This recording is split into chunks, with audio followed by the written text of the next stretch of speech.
গুম খুন সহ নানা ঘটনায় প্রায়ই আলোচনায় থাকে নারায়ণগঞ্জ। আসছে নির্বাচন ঘিরে তাই নতুন প্রত্যাশায় দিন গুনছেন এখানকার মানুষ। জেলা নির্বাচন কর্মকর্তা হুঁশিয়ারি দিয়েছেন, নির্বাচনী আচরণবিধি যেই ভঙ্গ করবে তার বিরুদ্ধে কঠোর আইনি ব্যবস্থা নেওয়া হবে।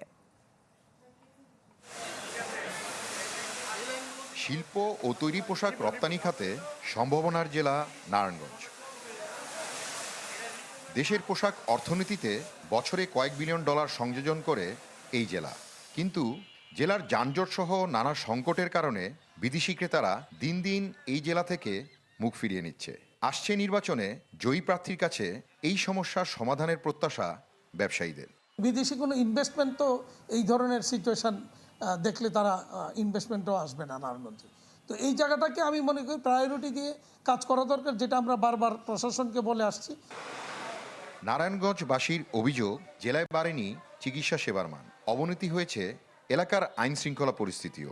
এমন পরিস্থিতি দ্রুত উন্নয়ন না হলে নির্বাচনের পরিবেশ নিয়ে শঙ্কা করেছেন ভোটাররা।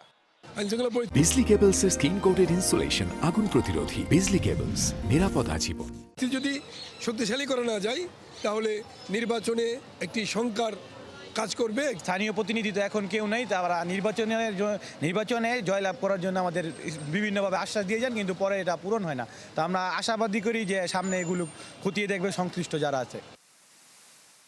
জেলা নির্বাচনী কর্মকর্তা হুঁশিয়ারি দিয়েছেন, নির্বাচনী আচরণবিধি যেই ভঙ্গ করবে তার বিরুদ্ধে কঠোর আইনি ব্যবস্থা নেওয়া হবে। কমিশন অত্যন্ত নিরপেক্ষভাবে এবং কঠোর হস্তে এই যদি আচরণবিধি লঙ্ঘন হয় এই দিকগুলা ব্যবস্থা গ্রহণ করবেন। এবং ইতিমধ্যেই প্রত্যেকটা উপজেলায় 2 জন করে নির্বাহী ম্যাজিস্ট্রেট নিয়োগ করা হয়েছে। 5টি নির্বাচনী আসন নিয়ে গঠিত নারায়ণগঞ্জের মোট ভোটার প্রায় 24 লাখ। আহসান সাদিক, চ্যানেল 24, নারায়ণগঞ্জ।